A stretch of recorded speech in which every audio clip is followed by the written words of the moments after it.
Iran যুদ্ধ থেকে মার্কিন সেনাদের ফিরিয়ে আনার প্রস্তাব সিনেটে নাকচ হয়ে গেছে। আলোচনার মধ্যেই আবারও হামলা চালাতে পারে যুক্তরাষ্ট্র বলে হুঁশিয়ারি দিয়েছেন দেশটির প্রেসিডেন্ট, ইরানের প্রেসিডেন্ট মাসুদ পেজেশকিয়ান।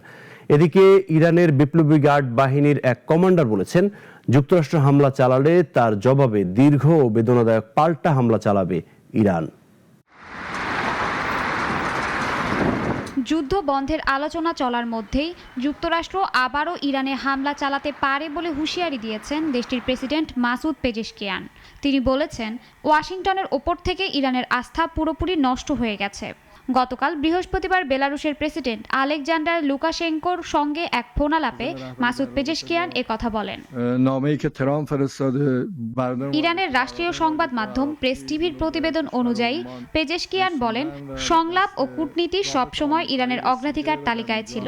তিনি অভিযোগ করেন, অতীতে আলোচনা চলাকালেই যুক্তরাষ্ট্র ও ইসরায়েলের শাসক গোষ্ঠী দুবার ইরানে হামলা চালিয়েছে। আবারও এ ধরনের হামলার আশঙ্কা রয়েছে, আর এ কারণেই যুক্তরাষ্ট্রের ওপর ইরান আর কোনো ভরসা রাখতে পারছে না।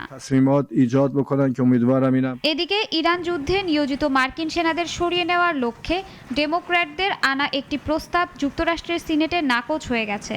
এমন এক সময় এ ভোটাভুটি হলো, যার পরদিনই প্রেসিডেন্ট ডোনাল্ড ট্রাম্পের ইরান যুদ্ধ চালিয়ে যাওয়ার ক্ষমতার ওপর একটি আইনি বাধ্যবাধকতার সময়সীমা শেষ হতে যাচ্ছে।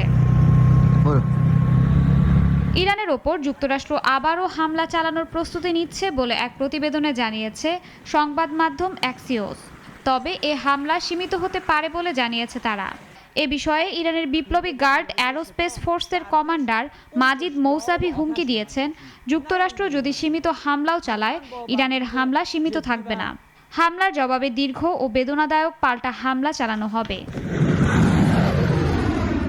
সংবাদ মাধ্যম এসএনএ-কে তিনি বলেছেন, আমরা দেখেছি যুক্তরাষ্ট্রের আঞ্চলিক ঘাঁটিগুলোর কী অবস্থা হয়েছে।